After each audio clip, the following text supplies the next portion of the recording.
Hey everyone, Alan Paletti here. Take two. I was filming earlier, but my girlfriend didn't know I was filming in here, which is the restroom of all places.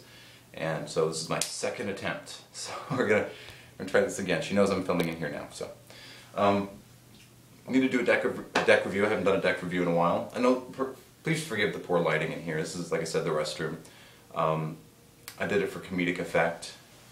You guys maybe remember a video a long time ago. Well, we're going to review these right off the back of my toilet seat. These are the Bicycle Pro Poker Peak playing cards. There's the box. And it's an okay deck. It's not the greatest one in the world, for sure. That's the back design. Okay. Okay, they've been doing a lot of that lately, and it's basically...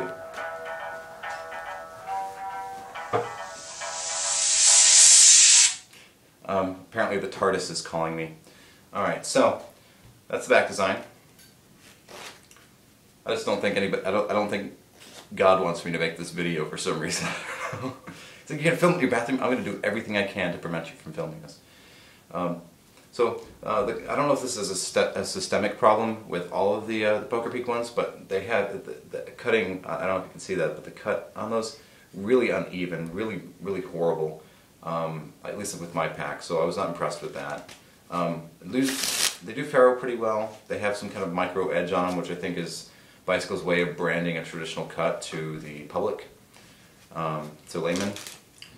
They handle well. They're pretty much like a little bit stiffer version of poker playing or Bicycle playing cards, and they have the four indices. The Jokers and the Ace are the same on these as everything else. Really not a deck I would recommend if you can even get them. Unless you're like a hardcore collector and want to just have every deck of playing cards Bicycle ever made in your collection, I wouldn't pick these up. Not very good cards. Aside from that, I know I haven't been on in a while, and I promised to be on the other day, and then I didn't show up. I've been really busy, which is kind of a curse and a blessing. It's great to be working almost full time now as just doing magic, which is really great. Working at a couple of different places now. My Bluefish sushi restaurant, which I've been working at. I'm working at the Magic Time Machine now, 4 days a week. And then now I'm also I might be working at another Bluefish location that's about 45-minute drive from where I'm at. But it's really cool. It means, you know, that's all good stuff. I'm liking being able to work and everything, so it's cool. Been really busy with it though. I've been driving back and forth and calling and doing a whole bunch of crazy stuff with that, and then performing every night. So been really tired. Even if I didn't work on a night that I was supposed to shoot a video, I've just been kind of worn out. The days that I do have off, I end up spending doing chores and that kind of stuff. So, sorry I haven't had a video in a while. That's the explanation. I'm going to try to make a more concerted effort to have some more videos in the future. Thursdays are still going to be the day for now. That may change later on, depending on when this other Bluefish location, this other client of mine wants to have me on one night. So. That's pretty much all that's going on. I know that you guys have been starting to post questions and stuff. I asked you to start posting questions so we can have kind of like a magic forum discussion about different things. So I'm going to briefly touch on one that I got pretty consistently. I had about 10 people ask me this. So I figure I'll hit it up and kind of respond to you guys on the thing. Stage fright. Stage fright is... and specifically stage fright, but I had, remember one person asked me specifically about hand shaking while you're performing, getting your nerves up in stage fright, and then having your hands shake and having a difficult time pulling off tricks and moves and stuff. It is a problem. You're not alone in that. That's something that, even, believe it or not, even I have trouble with sometimes. And it hits me at weird times. I've been performing professionally probably for about 10 years or more, and at weird random times I'll just get my nerves, and I don't feel it like, you know, you usually feel it like in your chest or your belly, and you get that little sweat. I don't get that anymore, but sometimes I'll notice my hands are shaking and I'll realize my body's telling me that I'm nervous when I don't even realize it anymore. I've come to recognize that nervous feeling as an excited feeling, and that's really the transition that needs to be made to bring enough energy to your performance. So you'll notice that even the first 1,000 times you do magic for people, whether that be on the street or in a restaurant or wherever you may be performing magic, even after the first 1,000 times, you're still going to have that nervous kind of feeling. But the thing is that if you're out there performing and you're wanting to perform and you have this need and this desire and it's overcoming your fear, you're already halfway there. So do not let it cripple you.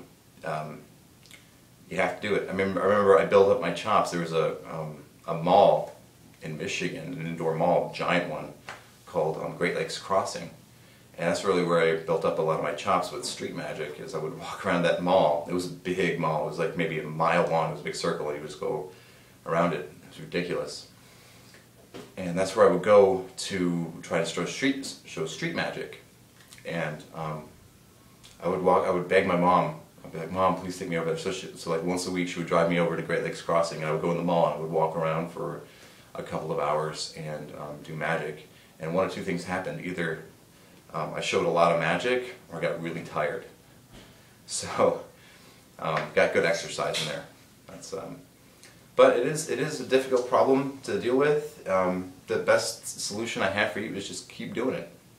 Eventually you'll start to accept that nervous feeling as an excited feeling.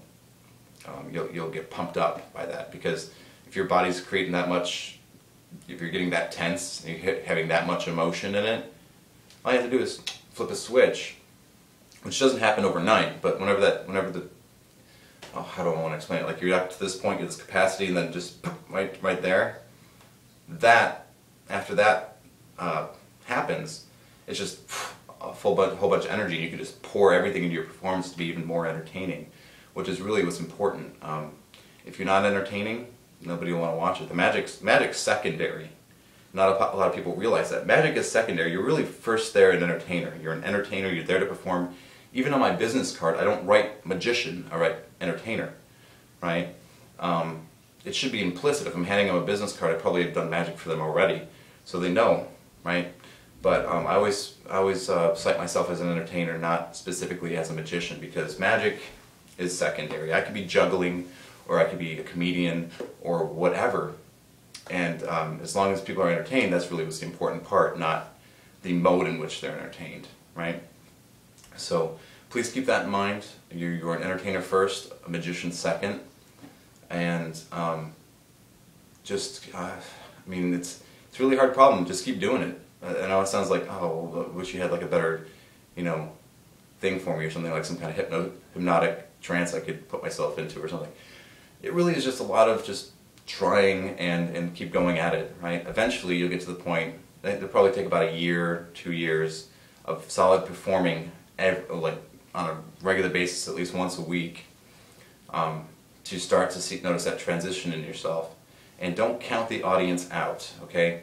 The audience usually knows if you're nervous, but don't let that be a disadvantage. Don't worry about them seeing you be nervous, because honestly, if the positions were switched, they would be just as nervous, if not more nervous than you. So don't worry about it. Just keep performing, and eventually you'll just find yourself performing whether or not you feel nervous or not. It's just, you just do it.